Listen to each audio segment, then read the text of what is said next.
તાલુકાના માનગઢ ગામના જોગમાયા પાટિયા પાસે રસ્તાની બાજુમાં અવાવરા કચરાના ઢગલામાં એક યુવકનો શંકાસ્પદ મૃતદેહ પડેલો જોવા મળ્યો, જેનાથી સ્થાનિકો દ્વારા ડીસા રૂરલ પોલીસને જાણ કરાઈ। આ બાબતે પોલીસને જાણ થતાં ઘટના સ્થળે પહોંચી યુવકના મૃતદેહને પીએમ અર્થે ડીસા સિવિલ હોસ્પિટલ ખાતે ખસેડવામાં આવ્યો અને પોલીસ દ્વારા તપાસ કરતા યુવક રાહ તાલુકાના લાખાપરા ગામનો રહેવાસી પરમાર દશરથભાઈ આંબાભાઈ હોવાનું જાણવા મળ્યું છે। જાણવા મળતા પરિવારને જાણ કરતા પરિવાર ડીસા સિવિલ હોસ્પિટલ દોડી આવ્યો હતો। પરિવાર અને સમાજના આગેવાનો દ્વારા એમના દીકરાની હત્યા થઈ હોવાની શંકા છે એવું કહીને પોલીસને કાયદેસરની કાર્યવાહી કરવા માંગ કરી અને ન્યાય મળે એવી માંગ કરવામાં આવી છે।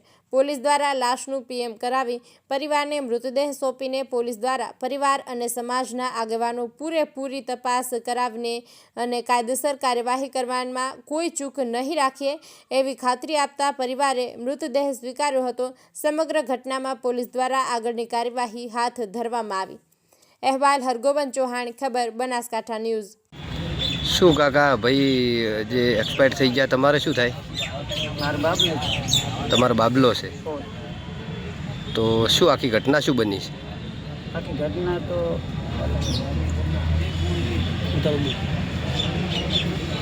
એક તારીખને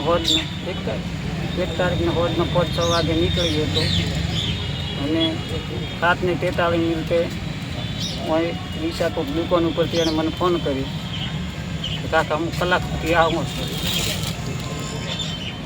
એ લોકોએ ફોન કાપ્યો, એની પાસે ફોન કર્યો એટલે ભાઈને ફોન કર્યો તો મેં ભાઈથી વાત કરાવો મને। એટલે ફેર મને વાત કરે કે કાકા પહેલો કે હું રાય તો પછી મેં ફોન કર્યો કે હું થરાદ, એટલે ફરે ફોન કાપી તો કીધું બેટા તું કે થરાદ આ કે રાય આ ભાઈ કે અમદાવાદ તો ફેંચો બટી જાઓ હોય ને મને કે હું આવું કે ના કાકા હું કલાક સુધી આવું। પછી આ બધી બાબતની આ ઘટનાની જાણ તમને કઈ રીતે થઈ અને કોણે જાણ કરી?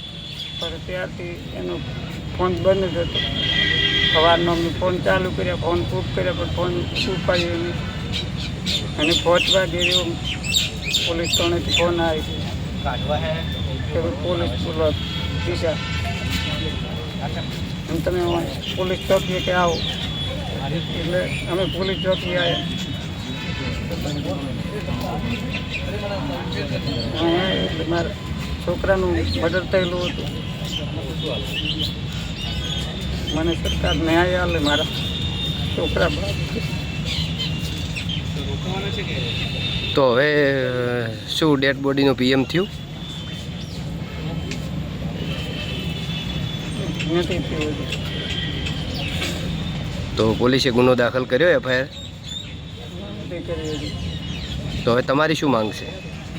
મારી માંગ છે કે એફઆઈઆર દાખલ કરે, ગુનેગારને અરેસ્ટ કરે, પછી હું બોડી સરી કાઢીશ।